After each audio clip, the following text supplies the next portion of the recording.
Hello, and welcome to Quick Charge by Electrek. I'm Mikey G, and it's Tuesday, January 24th.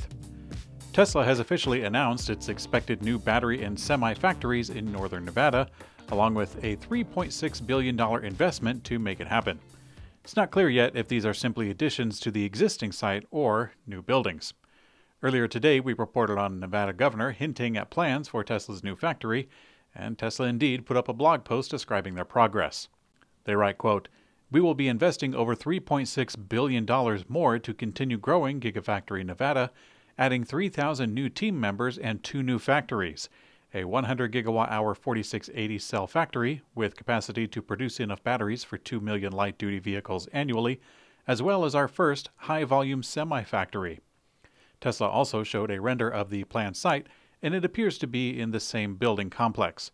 Compared to the existing building, which has an L shape, the original building and new renders of the building filling out the L shape fits into the bill.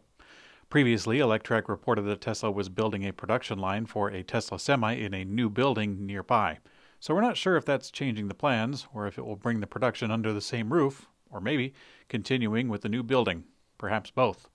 Tesla certainly has high demand, so there is call for it. Tesla is about to release its fourth quarter 2022 and full year 22 financial results tomorrow evening, and here are some of our expectations. Earlier this month, Tesla confirmed that it delivered just over 405,000 EVs during the fourth quarter of the year. While the rate was a new record, it was actually below expectations. There was also a record discrepancy between vehicles produced and vehicles delivered. That number may continue as prices that have gone down have only recently kicked in. For revenue, the Wall Street consensus for the quarter is $24.669 billion, and Estimize, the financial estimate crowdsourcing website, predicts a higher revenue of $24.879 billion. Regarding new products or larger announcements, we don't expect too much this time around. Tesla recently announced an Investor Day event happening this March, and we suspect that Tesla is saving their big news for the special meeting. Tesla has confirmed that, following recent price drops, both the Model 3 and Y will now benefit from the full EV subsidy in Germany for the first time, around $7,000. The automaker highlighted that with the new price cuts and the incentives now being applied, the Model 3 and Y both start at just over 40,000 euros. This is a new low for Tesla pricing in Germany and should result in a significant surge of orders similar to the USA. This is great news for Tesla and also German customers. A strong local market where the company can quickly deliver vehicles from the factory will greatly benefit the financial position and also products on the road. At the last update, Tesla said that it was producing 3,000 Model Ys per week at the plant, but we now know that they want to bring that up to 5,000 units as soon as possible. Tesla has slightly increased the price of its Model Y in North America. This is in contrast to the massive price cuts of up to $13,000 just last week. The $500 increase brings it to a base price of $53,490. The bump does go into effect for the U.S. EV tax credit eligibility as well. For example, if a model is chosen with loaded options, then the price would be over the $55,000 threshold for the tax incentive. Tesla also made another change.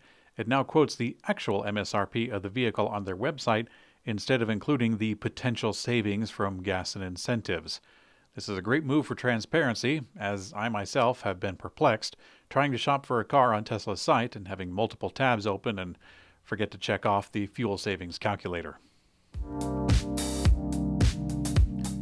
Tesla, which is known for its touchscreen-based user interface, is finally getting some buttons and physical inputs, thanks to a third-party accessory.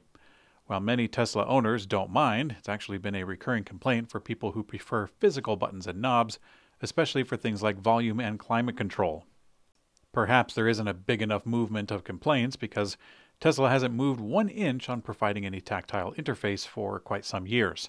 But for those who prefer more than a touchscreen, the new product being crowdsourced on Indiegogo might be the answer. It's called the Control Bar, as in CTRL-BAR. It attaches to the bottom of the touchscreen with 2 nondescript knobs and 4 buttons. The knobs can change the temperature, and the 4 center buttons can be programmed for various needs. The device also features LED lighting to create interior ambience on the center console. As with many crowdfunding products, it comes with a certain amount of risk, as the product is not retail ready and will need money and time before it reaches the first backers, let alone the mass market. Ford is considering selling its manufacturing plant in Germany to electric vehicle maker BYD, signaling a big step for Chinese-made electric vehicles. As Ford winds down production of the Ford Focus at the manufacturing plant, they will focus on EVs, and the automaker is looking to part ways with the facility. According to a new report from the Wall Street Journal, Ford's plant may go to BYD conglomerate with the goal of producing EVs. Talks are still in the early stages and the deal may not come to fruition. But according to the report, BYD was among around 15 potential investors. Although BYD sales are primarily concentrated in China, the automaker is rapidly expanding their network. An EV manufacturing plant in Germany would be a big step for Chinese vehicles, but other automakers may not be thrilled either. Ford has committed to an all-electric lineup in Europe by 2035, but as the company aligns its production strategy for EVs, it has implemented several rounds of layoffs.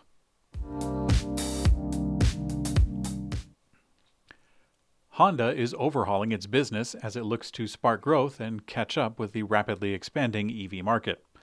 Starting in April, Honda will make key organizational and operational changes, saying it will consolidate the development of its vehicles, motorcycles, and other power products into a new business segment called Electrification Business Development Operations.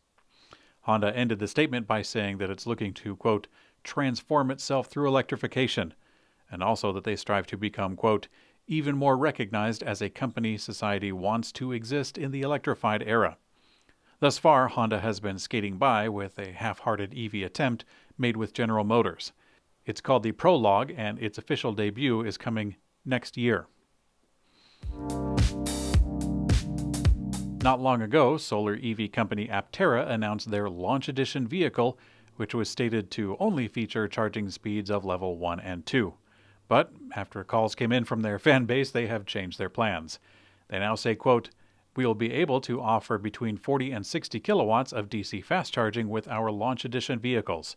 Once testing is complete, we will provide an update to our max charging rates. We will also be working on a 100 kilowatt version for release down the road.